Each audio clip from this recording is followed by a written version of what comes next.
Hello, welcome to When the Smoke Clears. Your host Joel Flores.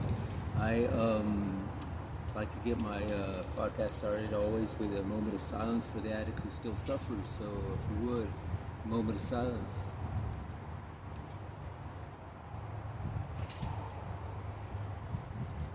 God, grant me the serenity to accept the things I cannot change, the courage to change the things I can, and the wisdom to know the difference. Alrighty. I would like to just, I guess, get today's episode started with just basic things of how I'm dealing with my recovery and what I'm doing to keep in recovery, and well, not in a sense to how my life evolves and how it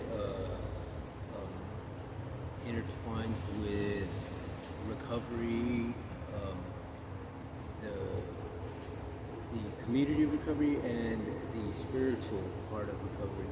So, excuse me. All right, I had to pick something up, fell there. But yeah, so oh, right. But anyway, I like to just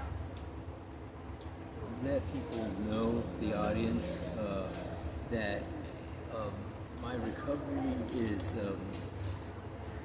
it's an ongoing thing. It's a daily thing. It's not something that just you get to do periodically and stay sober, because it doesn't happen that way. I mean, if it was that easy, I guess we would all be manageable addicts, right? So, but at any rate, it's one thing that I believe that is key to just stay in that road of recovery and to stay sober and not fall into the pitfalls of the disease that lands you in addiction and that lands you in that dark place. And I deal on a daily basis with different things, and everything from the irritability to the craving to the darkness. I mean, I have these bad dreams that I have almost on every night, I was diagnosed with PTSDs, and I take medication for those types of things, monitored, obviously. They're things that I deal with on a daily basis, and things that I have to prioritize in my recovery, and what to do, know the pitfalls, and what not to do. And so one of the things that I dealt with this past week was just getting into different modes as far as different things that I did, and how those things intertwined into how my mindset was for that period of time, and how, because there's things that are going to happen in your daily life that are going to trigger you to get pissed off. You're going to get it's an emotional roller coaster in a sense, because there's things that'll like this past week, there was things that I got emotional about, that I got angry about, that I was irritated about, and all of these different mixed feelings that I had throughout the week all tugged me in different directions. And there before in my deep in my addiction days was, if anything that came through in my life and turned and pulled my feelings here or there or whatever, and my way of thinking for that day or that week always ended up in me using to get my mind out of that situation. And that's what's bright out here. And so anyway, now that I'm sober in recovery, I recognize those red flags, and I know how to channel my thinking and my actions into something positive that keeps me in that positive mode. Because before, it was a thing where it would anything would even any of those things that I felt would always end up in me using, and then I would get into that hole. Then once I started using, then it was hard to do anything for the rest of the day. It was everything revolved around that addiction. Everything revolved around, okay, where am I going to get the next one from, and where am I, and how am I going to do that? And so next thing you know, your whole day is revolved around that. So what I do now is I do the same type of thinking, in a sense, but in a positive way, in saying, okay, well, how am I going to involve my day around this recovery? What am I going to do so that I stay recovered? And what am I going to do so that I don't fall into those pitfalls? And is there going to be, what can I do to have a safety lanyard, in a sense, so that if I do start falling, it stops me from going all the way down? And those things are, I involve myself in daily meetings if I need to. I involve myself in making podcasts like this, and to reach out so that I'm reminded of what not to do, and it keeps me focused on my recovery. And I either figure out things to do within the day to help the addict who still suffers, and stay involved in that community, and stay involved in those actions. Because once I veer from that and start doing other things, then I'll start slowly progressing into the depressions, into the isolations, and when I'm in that mood to where I'm starting to isolate and I'm starting to get depressed or whatever, or I'm starting to get irritable or angry, then my first thought is, bam, what did you do before? Bam, let's go do this. Bam, let's go do that. And it's always involved, using. So now when those things come up, then I'll say, okay, well, let me go over here and work on this puzzle that I've been working on, or let me color a few pages out of this coloring book, and or let me just watch a few episodes of somebody's podcast in recovery, or just let me throw in a movie into the DVD player, or watch the free the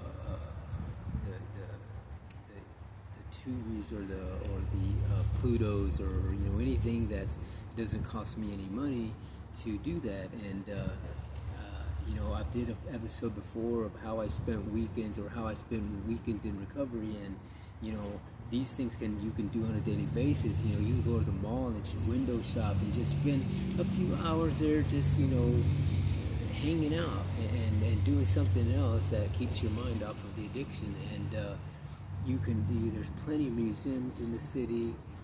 There's you can go to the movies, you can go to meetings, you can there's plenty of things that you can do on your mobile device, and that keeps you away from that you can do, and that you can keep your mind in a positive way of thinking. And there's also, if you're part of a community of faith-based programs, then I know personally the church that I go to, they have different times and different days of the week that they deal with stuff like that. And those are the types of things that you want to do. Those are the types of people that you want to interact with, because when you start interacting in a negative sense, and the bad things, and the things that are going to get you to where you were at before, in that deep dark place, then 9 times out of 10 you're going to go back, and every time you do go back, it doesn't get any better.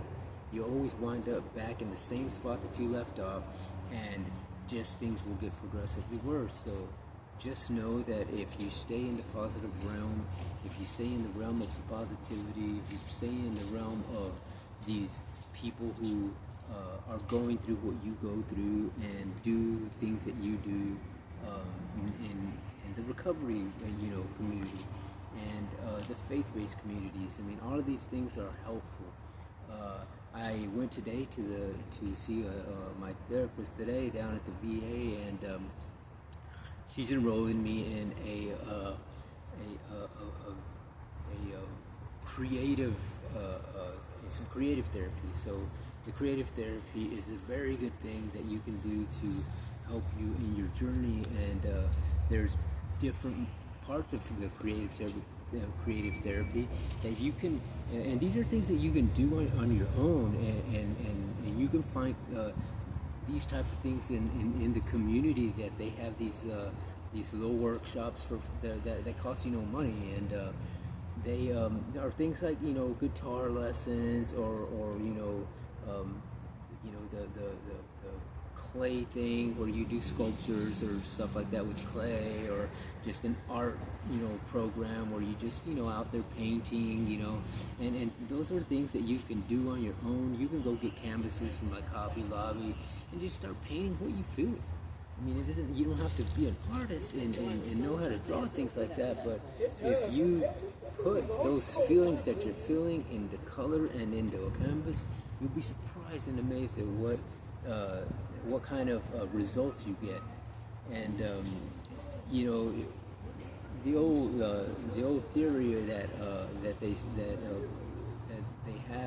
say that the theory of Sigmund Freud, that the mind can be changed, that the human mind is a tool that is a learned behavioral thing. So if your mind was always into that thing that you would do as a ritual, and always wound up using drugs or alcohol, then know that the same mind that you have can be changed and altered so that you think and do positive things.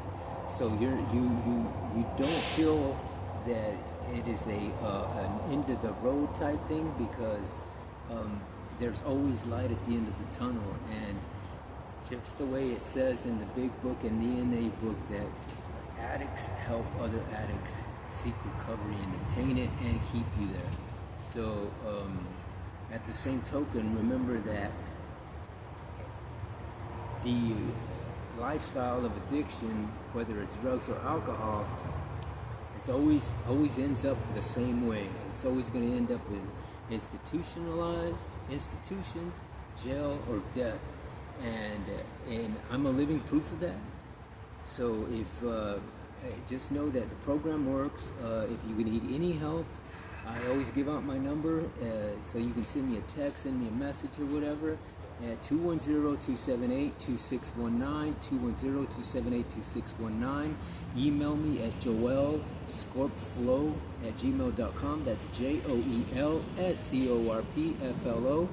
And shoot me an email. And if you'd like to be a guest on my podcast, just shoot me an email, shoot me a text message, and we'll collaborate and see whatever people's point of view on recovery and addiction is. And to the audience, I greatly appreciate you watching my podcast and my videos.